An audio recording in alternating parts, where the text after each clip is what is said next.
बिस्मिल्लाहिर्रहमानिर्रहीम। अस्सलाम वालेकुम जी। अच्छा जी, हमारा अगला टॉपिक है जीआईटी फिजियोलॉजी का, जिसमें हमने सबसे पहले पढ़ने हैं कुछ इंपॉर्टेंट जीआईटी हार्मोन्स। ठीक है जी।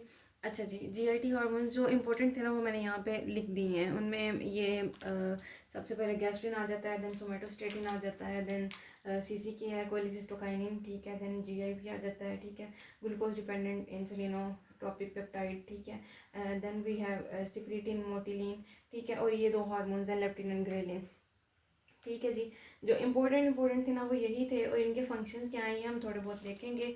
गैस्ट्रिन जो है ना हमारे पास, अच्छा जी, आपने ना इसको इस तरह से थोड़ा सा याद रखना है कि जो गैस्ट्रिन और सोमेटोस्टेटिन है ना, ठीक है, ये पहले दो, ये दोनों जो है ना ये स्टमक से रिलीज होते हैं। ठीक है, ये जी सेल्स ये भी स्टमक में प्रेजेंट होते हैं, और डी सेल्स ये भी स्टमक में प्रेजेंट होते हैं। ठीक है, स्टमक की म्यूकोजा में, जीआई म्यूकोजा में, ठीक है, मेनली स्टमक की म्यूकोजा में होते हैं, एंट्रम वाले एरिया में। ठीक है। गैस्ट्रिन जो है ना ये जी सेल्स स्टमक की बॉडी में प्रेजेंट होते हैं, सॉरी एंट्रोम में प्रेजेंट होते हैं। ठीक है। अच्छा जी, अब गैस्ट्रिन है ना स्टमक से रिलीज हो रहा ना, इसने ना स्टमक के हक में सारे काम करने हैं। इसने स्टमक की एसिडिटी बढ़ा देनी है, इसने जीआई मोटिलिटी, गैस्ट्रिक मोटिलिटी बढ़ानी है, और गैस्ट्रिक म्यूकोजा की जो है ना वो ग्रोथ करवानी है। ठीक है। उसके बाद सोमेटोस्टेटिन है, ये डी सेल से रिलीज होता है। ठीक है, लेकिन ना इसके ना डी सेल्स जो ना, इसको याद रखना कि ये डर्टी सेल्स हैं। ठीक है, डर्टी सेल्स हैं ना, डर्टी सेल्स जो है ना जो हार्मोन बनाएंगे ना वो सारा ख़राब काम करेगा, वो हर किसी पे नेगेटिव इफेक्ट डालेगा। एसिडिटी को कम करेगा, जी गैस्ट्रिक मोटिलिटी को कम करेगा, गॉल ब्लैडर पैंक्रियाज की सिक्रीशंस को भी कम करेगा, इंटेस्टाइनल फ्लूइड्स को भी कम करेगा, इंसुलिन ग्लूकोज को भी कम कर देगा। ठीक है, ये ओवरऑल करता क्या है ना, ये स्टमक के साथ है ना ये ड्यूडिनम के साथ है, इंटेस्टाइन्स में किसी के साथ भी नहीं है। डर्टी सेल्स हैं ये ना हर किसी के फंक्शन को जो है ना वो इनहिबिट कर देते हैं। ठीक है, हर काम को कम कर देते हैं। देन हमारे पास ना सीसी के आते हैं। ठीक है, सीसी के जो है ना सीसी के हार्मोन है जो कि आई सेल से रिलीज होते हैं। ठीक है, अब ये ना थोड़े से इनोसेंट होते हैं, थोड़े से मासूम सेल्स होते हैं। ये क्या करते हैं कि ये ना सोमेटोस्टेटिन की थोड़ी सी अपोजिशन करते हैं, और सीसी के जो है ना आई सेल्स डिडिनम और जेजुनम में प्रेजेंट होते हैं। तो ये ना इतनी सी अपोजिशन करते हैं कि जिस जगह पे रह रहे हैं ना उस जगह में ना उस जगह के हक में काम कर देते हैं। यानी कि ये आई सेल्स जो हैं ये इंटेस्टाइन में, ड्यूडिनम जेजुनम में प्रेजेंट होते हैं। तो ये इंटेस्टिनल फ्लूइड्स को बढ़ा देंगे। ठीक है, इंटेस्टिनल सिक्रीशंस को बढ़ाएंगे। उसके अलावा हमारे पास जीबी और पेंक्रियाज की सिक्रीशंस को बढ़ाएंगे, जीबी कॉन्ट्रैक्शन करवाएंगे। ठीक है, और साथ में ये क्या करते हैं कि गैस्ट्रिक मोटिलिटी को कम करवा देते हैं, गैस्ट्रिक मोटिलिटी को कम करवाते हैं। ठीक है, देन हमारे पास जीआई भी आ जाता है। ठीक है, अब सॉरी ये मैंने थोड़ा सा गलत मेंशन कर दिया। जीआरपी जो है ना ये गैस्ट्रिक इम्पैक्ट करता है, जीआईपी नहीं एक्ट करता। अच्छा, जीआईपी आ जाता है, ये के सेल से रिलीज होता है। के सेल्स जो हैं ये भी ड्यूडिनम और जेजुनम में प्रेजेंट होते हैं। तो जीआईपी का ना एक एक्सोक्राइन फंक्शन है और एक एंडोक्राइन फंक्शन है। एक्सोक्राइन के तौर पे ये क्या करता है, ये एच पॉजिटिव की सिक्रीशन को कम करवाता है। ठीक है, ये इसका एक्सोक्राइन फंक्शन है। ठीक है जी। अब और इसका एंडोक्राइन क्या है, ये इंसुलिन की सिक्रीशन को बढ़ाता है, ये इसका एंडोक्राइन फंक्शन है। अच्छा जी, एज इट इज़ इनको याद करना है, रट्टा लगा लेना है। बहुत ज़्यादा एमसीक्यूज तो नहीं आते, लेकिन ना थोड़ा सा घुमा फिरा के दे देते हैं, तो इसलिए ना आपने इसको याद रखना है। देन हमारे पास सिक्रीटिन आ जाता है, ये भी एस सेल से रिलीज होता है, और एस सेल्स भी जो है ना वो ड्यूडिनम में प्रेजेंट होते हैं। ड्यूडिनल सिक्रीशंस को बढ़ाएगा और गैस्ट्रिक सिक्रीशंस को कम करवाएगा। ये जो तीन हार्मोन्स हमने पढ़े हैं, इससे हमें क्या सबक मिलता है, हमें ये सबक मिलता है कि जो जो सेल्स ड्यूडिनम में मौजूद हैं उन्होंने सारे काम ड्यूडिनम के हक में करने हैं। ठीक है, अगर ड्यूडिनम के हक में नहीं कर रहे तो कम से कम इतना करना है कि स्टमक की नेगेटिविटी में जाना है। ठीक है, जैसे कि आई सेल्स है ना, इन्होंने ड्यूडिनल की सिक्रीशन को बढ़ाया, इंटेस्टिनल सिक्रीशन को, जीबी कंट्रैक्शन को बढ़ाया, पैंक्रियाटिक सिक्रीशन को बढ़ाया। ठीक है, और गैस्ट्रिक मोटिलिटी को कम करवा दिया। सिक्रीटिन है ना, इस क्योंकि ये ड्यूडिनम में बनता है तो इसने ड्यूडिनल सिक्रीशन को बढ़ा दिया, गैस्ट्रिक सिक्रीशन को कम करवा दिया। ठीक है, और उसके अलावा आ जाता है हमारे पास जीआईपी। ठीक है, इसने क्या किया, अगर ये ड्यूडिनल सिक्रीशन को नहीं बढ़ा रहा कोई मसला नहीं, ये गैस्ट्रिक एसिडिटी को कम कर रहा है, एच पॉजिटिव की सिक्रीशन को कम कर रहा है। ठीक है, देन हमारे पास लास्टली आ जाता है मोटिलिन। इसका ये एमसीक्यू ना आ जाता है कभी कभी कि फास्टिंग स्टेट में हमारे पास इंटेस्टिनल पेरिस्टालसिस जो है वो किस हार्मोन के थ्रू होती है, वो मोटिलिन के थ्रू होती है, और ये स्मॉल इंटेस्टाइन में रिलीज होता है। ठीक है, उसके बाद हमारे पास है लेप्टिन एंड ग्रेलिन। लेप्टिन जो है ना leptin lowers appetite, L for leptin, L for lowers appetite, G for ghrelin and G for grows appetite.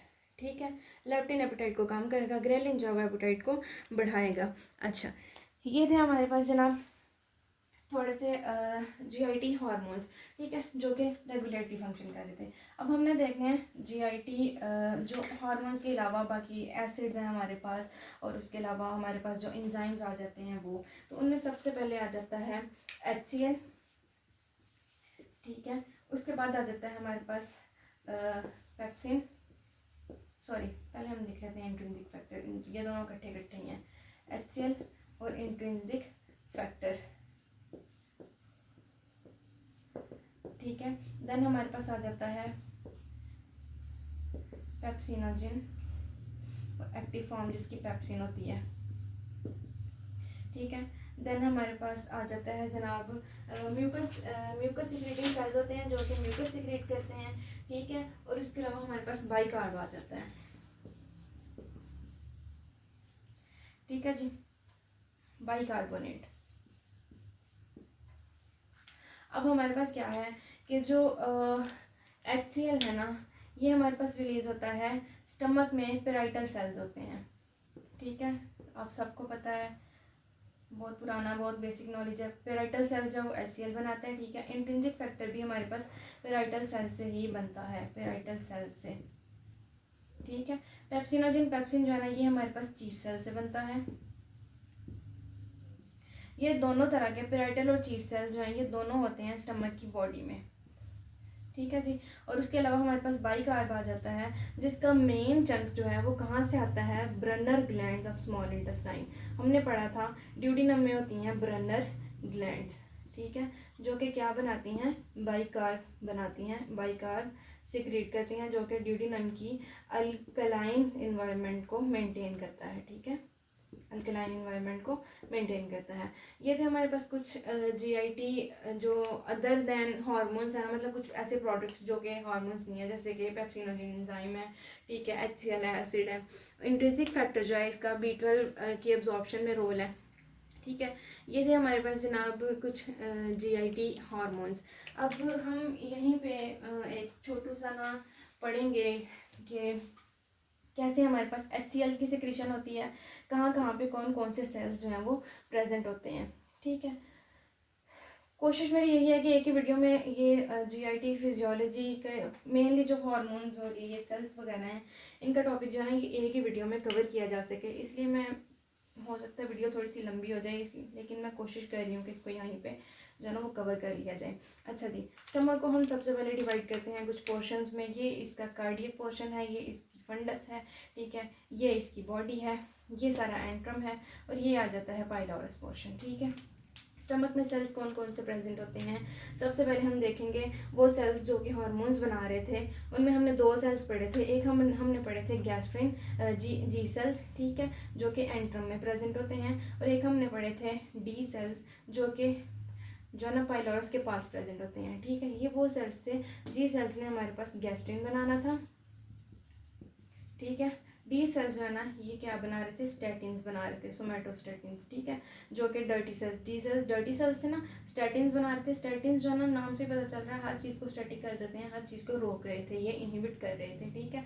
अब हमारे पास आ जाता है स्टमक के ऊपर से लेकर नीचे तक बाकी जितने सेल्स आते हैं ना, वो हम देखेंगे, जिनमें आ जाते हैं सबसे ऊपर यहाँ पे एक सेल्स होते हैं इंटेरोक्रोमाफिन सेल्स, ECL, ठीक है, इनका हम काम पढ़ेंगे अभी।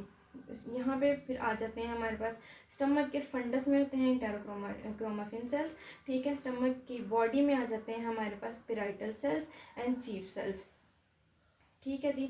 और उसके अलावा हमारे पास यहाँ पे इंटेस्टाइन में कुछ सेल्स मौजूद होते हैं, जिनको मैं थोड़ा सा ना अलग मार्क कर देती हूँ।